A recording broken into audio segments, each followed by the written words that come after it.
Si tu es nouveau en maintenance, tu risques d'être un peu désemparé si tu as à remplacer parce qu'il est usé ce type de contacteur. Tu auras déjà du mal à l'extraire de son rail. Il est en fait associé à un second pour former un bloc inverseur.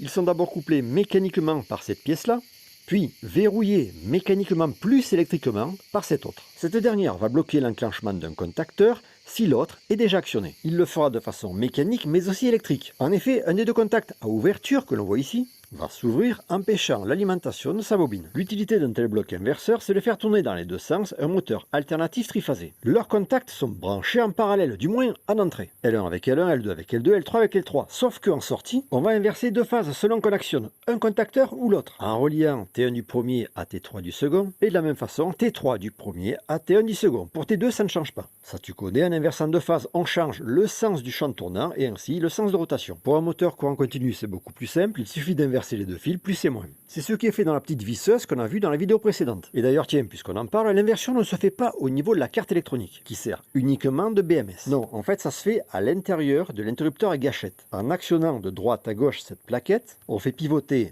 un ergot, ce qui va croiser les deux pistes par lesquelles passe l'alimentation moteur. Mais revenons à notre bloc inverseur et la façon dont il est monté. Car la seconde difficulté, c'est que ce modèle-là ne se fait plus. Et ces anciens contacteurs d'ailleurs non plus. Ils ont déjà depuis plusieurs années été remplacés. Sur les nouveaux, l'association va se faire simplement avec ce système, que l'on va clipser après avoir fait sauter un petit volet. Ça c'est la partie verrouillage mécanique, un peu comme on l'a vu précédemment. Maintenant, au niveau électrique, regarde bien.